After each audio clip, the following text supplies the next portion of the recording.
Hello, Phil here from Wings of Pegasus, and welcome to another analysis video. On the agenda tonight, we have Vince Gill, and this is coming from 1998, and it's A&E's Live by Request. And we've just had an interesting phone call from Chet Atkins, and Vince is just about to play following that conversation. So let's get Vince up on screen and see how he gets on.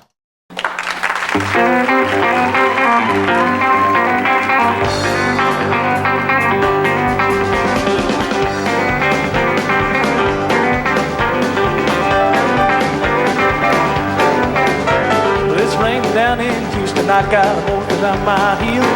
Baby put me on the stage, she says I'm through with you.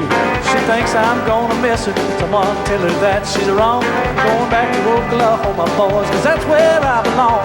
I need one good ride, be satisfied. Come on, Oklahoma, borderline.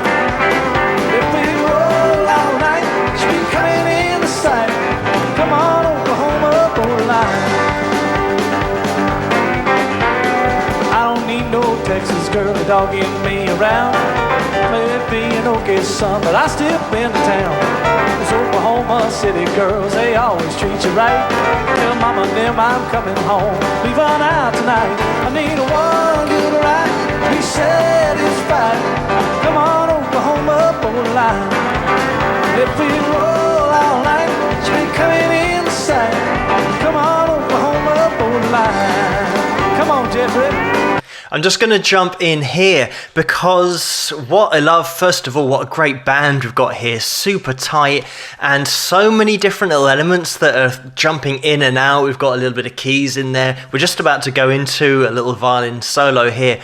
But Vince's voice is the first thing that I want to draw attention to. The fact that he just sings so easily. I know that it's all well within his range, but later on he'll start going a little bit higher, throwing some higher range notes in there. He just seems to sing with such ease, and he throws in those classic throwaway country vocal lines, just tailing off at the end of every phrase. And his pitch is absolutely spot on. Throughout this whole performance, you'll never hear an off note, sharp or flat. He's just absolutely on the button all the time. So just from a vocal perspective, it is really impressive. I always say that playing guitar and singing doubles the difficulty, but here there's always a melody line that he's playing on the guitar, just the riff of the song that he's continually playing. So great band so far and great delivery from Vince on these vocals. I've just cued it forward now to just before his lead guitar section so that we can check out some of Vince's lead playing as well. Borderline. I'm gonna try to figure just like you taught me, Chester.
I'm just quickly going to jump in here because there is so much going on. Great bending there from Vince. What great control. It almost sounds like slide guitar because he's controlling those bends so well. And I just want to mention something about country playing in general in terms of playing lead guitar with rockabilly as well and chicken picking country. The reason it is so difficult technically is because of the timing. With country playing, when you get into a lead break, the playing is always dead set against the rhythm and the tempo of the track. In other styles of playing, you can slow down and you can spend a little bit longer on different notes, add a bit of vibrato, so you've got a little bit of time to gather your thoughts within a solo if you need to.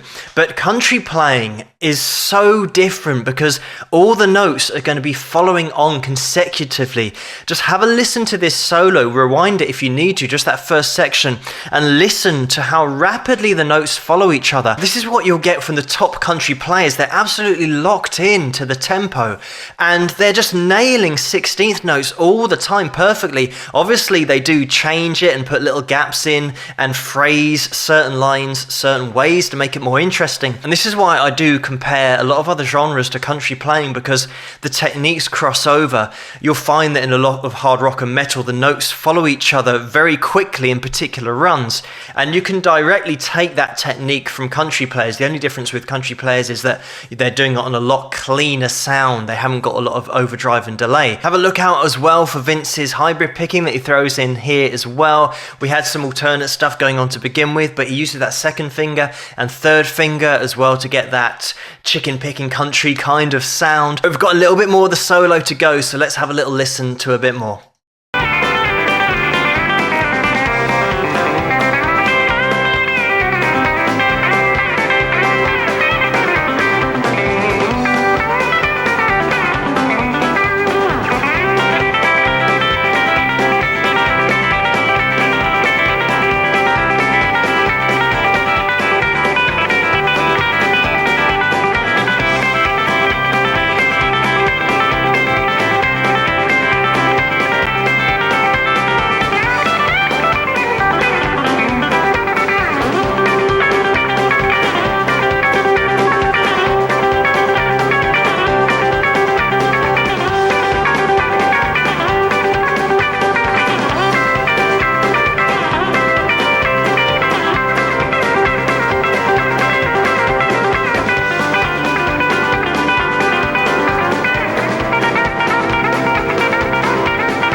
And there we have it. What a perfect solo that was throughout that whole solo section.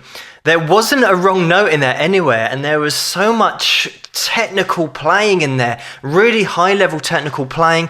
Another thing about Vince and his solo playing is the fact that he breaks it up. I mentioned when I stopped it before about the fact that we have some runs in there, they're going to be 16th notes and quite fast, but Vince knows that you can't just do that all the time. He then breaks off into some really nice chops and rhythm chops, but throwing that together with lead as well. So he just makes that journey really interesting. And when we actually analyze that whole solo, it's actually a really long solo. In terms of having a context of a song and having it in there, normally you'd have maybe 10 seconds, 20 seconds of a solo, but Vince has got the ability to draw it out for pretty much as long as he wants, and he's always going to make it interesting because he's got every technique in the book that he can rely on. So he can throw in all of that alternate picking, the hybrid picking as well, but then just get into some really cool lead and rhythm chops that he can throw together. Another thing, the slides. Look at the slides, rewind it, see how accurate he was. But doing that kind of sliding, any mistake is going to stand out like a sore thumb.